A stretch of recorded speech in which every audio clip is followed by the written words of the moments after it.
Welcome to the WTIM Morning Show, your stream co-sponsored by People's Bank and Trust, where they put people first, and Landmark of Taylorville, where you always do better with Landmark. I'm your host, Avery Cooper. Joining me in studio, Superintendent of Kincaid-South Fork, Chris Clark. Welcome to the program, Chris. Hey, thanks for having me. Appreciate all the publicity you give South Fork, and hopefully we do well for our kids. I think you're doing a great job of that. So what's on the forefront of your mind right now as, well, you are turning the calendar into February? Well, right now in school, we're looking at a lot of things. It's definitely a time to kind of evaluate what we did first semester for our kids, take a look at some data, obviously see where kids are lacking. This year more than any is an important time to look at that, coming off of a year and a half of different schooling.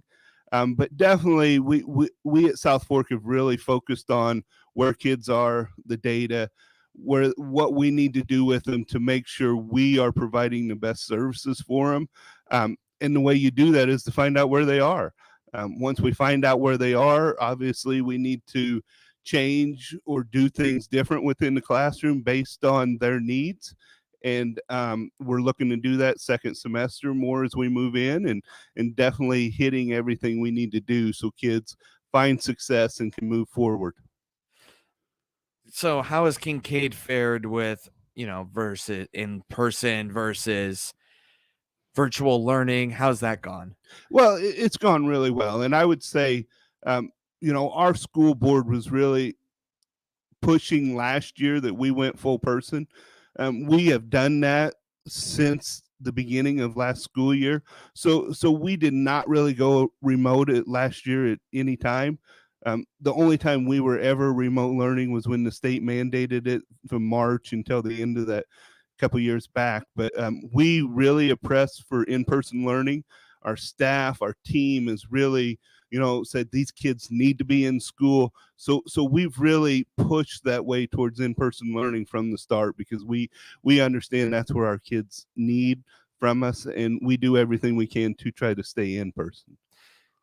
Obviously, you have an e-learning plan available, though, in case something does go crazy, right? We do. Ours is not actually, we have an e-learning plan from last year and everything put forth. Ours is not. I was one that didn't get the timing in to get it approved from the state of Illinois this year. So we don't have that available to use for like snow days or anything like that. We would be more to use just a snow day. But we do, and anytime we went last year to remote learning, our teachers were at home teaching. Our kids were mandated 5 hours of instructional time on the computer with teachers teaching. So it wasn't just the fact of here's some stuff, go do it while you're at home. Last year when we had to go remote a couple of times, yes, our teachers, like I said, we made sure everybody had access to the internet, everybody had a Chromebook, everybody was required to be live during instructional time. Obviously, your school board has pushed really hard for in-person instruction. What do you feel the mood is among the kids? I think the kids love it being back in the classroom. One of the best things was last year when we finally came back to school and just seeing those kids' faces of, excited about school. And, sometimes at the junior high school level, it was kind of like kids at school, I gotta go to school and everything else. But last year when they come back, there was an excitement to it that, like, hey, we get to come back to school. And, we utilize that to our advantage and really try to make it fun for them back at school. But that social emotional side of it, they needed that support so much. And you could tell when they did come back at how much it did help them.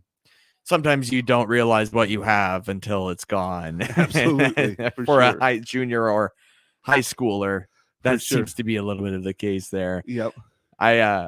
I know that at first, I was in college, so it was a little bit different when this all first happened in March. But when I first started, I was like, oh, yay, I don't have to go into class. Yeah. About that excitement lasted me about a week. And then I was like, okay, this is not the same way that I want to be learning. Yeah. And so it's good news that you guys have been, since, of course, that mandated time, that you have been in person as well. How have the teachers been faring? Teachers have been awesome. I say it over and over again. I can't say enough about the job they do. They were really the ones that wanted to be back in person a lot too. But sometimes it was more work for them to do some of that remote stuff, and nobody knew how to do that. And they want the interaction with the kids just as much as the kids want the interaction with them. But they've stepped up their game for 2 years, man. I can't speak enough volume about the job they do on a day-to-day basis, because we're a small school district. We have very limited staff. Subs are almost impossible to get. So on a daily basis, they're getting called upon to do extra things, teach extra classes, and every one of them stepped up and done what's best for the kids, because that's our customer. We're there to serve the kids, to do what we need to do for the kids, and every one of our staff, from parapros to secretaries to teachers, anything that's ever asked of them, that they do and do it well. Sounds like you need substitute teachers. Oh, everybody does. Yeah. And especially when a time, where you have mandated quarantines for contacts or even positive cases, and positive cases are going up. So, you have more people absent on a regular basis than any normal time. And it's tough to get them. And our pool is very, very small. So we do a lot of in-house, and they all are awesome with that. So with that said, though, if somebody wants to be a substitute teacher for Kincaid, just got to reach out to you, right? Yeah, Obviously, they have to have the proper qualifications, but sure. And Illinois changed it a couple years back, an associate's degree. It used to be a bachelor's. So there's ways to help out and do things for sure. And ROE is a great service to us. And they, you call Crystal in our office, and she's phenomenal. She get a hold of ROE. Julie with the ROE will do everything we can to get people involved in the education that want to help out kids, for sure. Anything else that you're looking for in terms of the personnel factor? Bus drivers. Yeah, that's exactly what I was looking for. Everybody along the way is looking for bus drivers. But yeah, we've been hit with a little bit different. We got a couple of our full times that are unfortunately out right now. So when they're out and you don't have backups, there's some gaps that need to be filled and everything else. So you know that a little too well, don't you? Yeah. I mean, it's, again, I'm not doing anything I wouldn't ask anybody else to do for us. Whatever you need to do to step up for the school, and I have all kind of people that step up for me when we ask to do things. So if it's called upon and something needs done, I'm more than willing to go down and either drive a bus or help out any way that I can, for sure. Right. You've been doing a great job of that. And it's not totally out of the ordinary for small districts for the superintendent to help out in other ways in which he can. So I'm sure a lot of other people really appreciate and see what you're doing, and they notice it. Well, they see how hard you're working. Well, like I said, if you're asking other people to do it, you got to be willing to do it yourself. So it's what we have to do to get kids there to learn, and that's what it's all about: is serving our community, serving our kids to the best of our ability. You are listening to the WTIM Morning Show. I'm Avery Cooper, here with Superintendent of Kincaid-South Fork, Chris Clark. Your stream co-sponsored by Landmark of Taylorville, where you always do better with Landmark, and People's Bank and Trust, where they put people first. Back with Chris Clark in just a moment, right here on WTIM, your information station.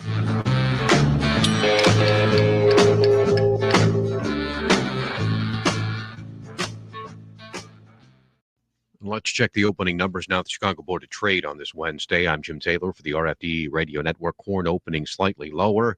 Beans mostly higher, and wheat starting the day lower. March corn 618.5 down 1.5. May corn down 1.5, 617. December corn 568 3/4. That's down a penny to start the day. March beans opening 1412.5, up 5 1/4.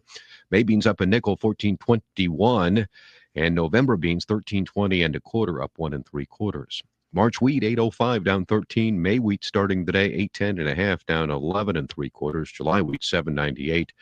That's down 9 3/4. March bean meal 391.20. That's down 80 cents to start the day. And March bean oil 63.05, up 54 cents. Look at the opening numbers at the Chicago Board of Trade for this Wednesday morning. Jim Taylor, RFD. It's cold outside, but warm and toasty inside Los Rancheros Mexican restaurant in Taylorville. Come in and enjoy amazing margaritas, delicious food, and live music all month long. Robert Sampson will be performing on Saturday, January 22nd. Celebrate good times and sip on a tasty margarita. If you want more than one flavor, try the margarita flights. Come for the authentic Mexican food, stay for the live music and drinks. Los Rancheros Restaurant in Taylorville. Adios. Thank you for listening to this Miller Media Group radio station. We appreciate you making the choice to tune in to us. We want to remind you of some things to keep the attorneys happy. Our stations allow one winner per household in a 30-day period. Cash prizes are mailed to our winners within 30 days of winning. And as you've probably already guessed, portions of today's programming on this Miller Media Group radio station were pre-recorded and are mechanically or digitally reproduced. There. Now we've made the attorneys happy. Thanks again for listening to this Miller Media Group station. The Miller Media Group is looking for someone who's local, in sales, and wants to advance their career. We have an immediate opening for an account executive who understands the importance of small businesses to our local economy. Just bring your sales expertise to us and we'll train you with above average pay along the way. Prove yourself to us and you could be promoted to sales manager for our radio group with a great compensation package. It all starts with an email to sales@randyradio.com. That's sales@randyradio.com.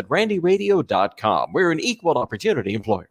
Steve Craig's here with Craig's Realtors in Taylorville. We help more buyers and sellers than any real estate agency in Christian County. Find out how we can help you by clicking on our icon at TaylorvilleDailyNews.com. This is Larry Peterson with the Wrap Pack Ship Center, your Taylorville and Christian County UPS outlet. Click on our icon on TaylorvilleDailyNews.com for our weekly specials.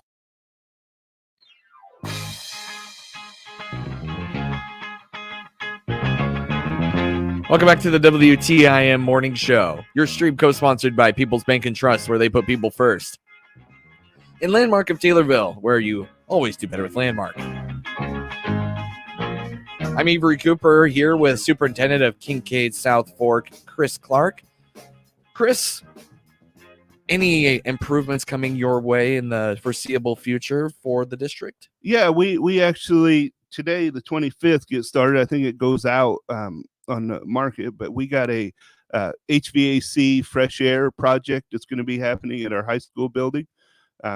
Hopefully moving in away from window units and windows opening to get fresh air to a more get away from fossil fuel heating as well.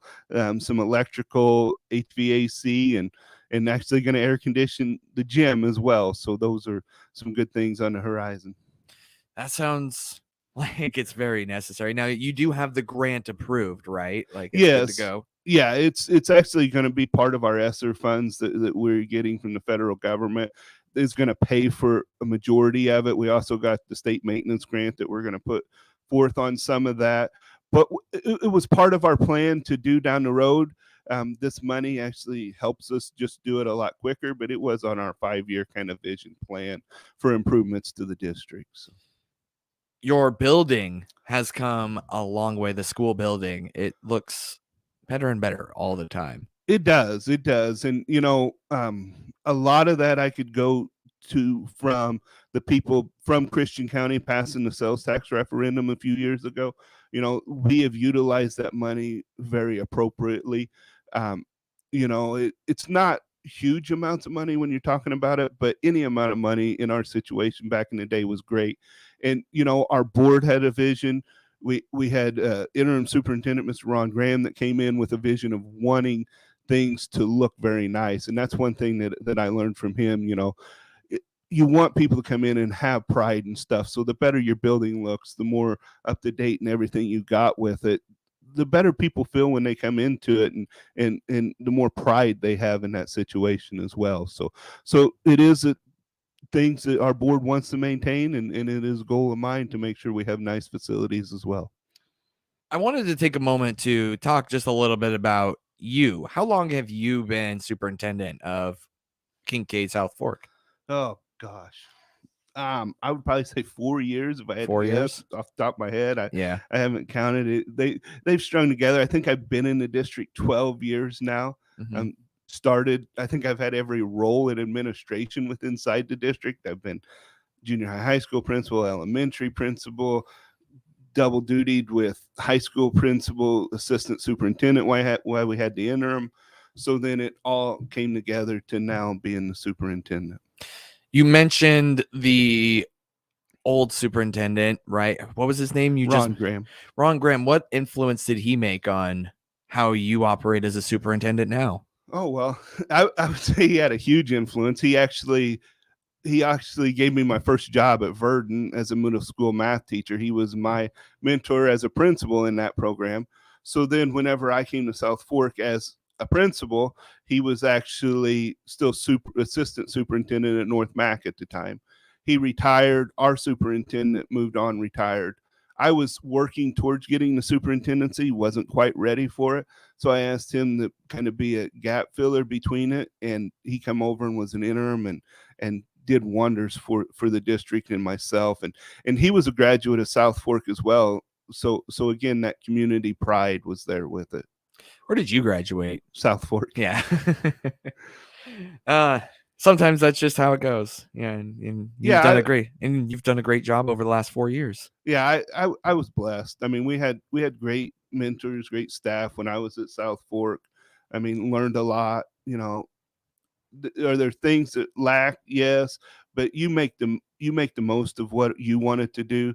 You know, I was able to go on to Lincoln Land and on the Southern Illinois and get to where I'm at now, coming from the small district. It's doable. There's things there, you know, in that small town pride. I still have a lot of people. I mean, I talk about our junior high programs right now, that we have some successful junior high programs. Both coaches in those programs are graduates. I graduated with one a couple years younger, a couple years older than the other one.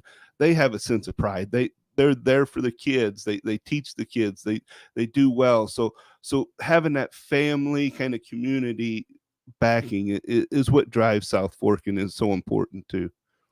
Did you always know that you wanted to be an educator of some sort, or no? Well, I think a lot of people think that themselves and then they end up being educators. What was the moment for you where you decided, you know what, this is what I want to do? It's hard. I went through Lincoln Land, just got the associate's degree because that's what, not knowing what I do. I followed my brother down to Carbondale. And my junior year, I finally decided, okay, I wanted to be a PE teacher. No, I like junior high kids. So I switched a couple times before. But I would say the moment that I wanted to do something was more with coaching. I had a little brother who played on a baseball team. My dad was their coach, and me and my buddy decided after high school we wanted to coach their team, and we started coaching them, had great success with the kids. It was fun mentoring them. So I think coaching really drove me into it. But once I got in the education side, it's, I could use math, I could use football, I could use basketball to teach these kids life skills and everything, and stuff that I knew, might not be the sharpest tool in the shed when it comes to English and things like that. But again, the stuff that I'm good at, as long as you can teach life skills and important things using those topics and relate to kids, I mean, you're going to make a difference in their life. And that's what I'm out to do, is hopefully make a difference in somebody. Chris, any thoughts from you before you go back to being the superintendent of Kincaid-South Fork? No, I just, like I said, I'm here to serve the community. We appreciate anything from the community, any comments, any improvements, talk to us. We're here for you. Communication is important. Just give a shout out to all my staff members who are fabulous, and keep up your great work. I know I didn't mention everybody here, but everyone in South Fork, everybody's working towards success.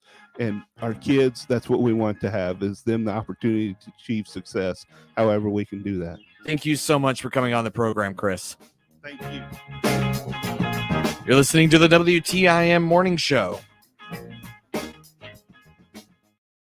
The Big 870 WTIM Assumption Taylorville, 96.1 W241 CF Taylorville, 107.5 W298 CD Shelbyville,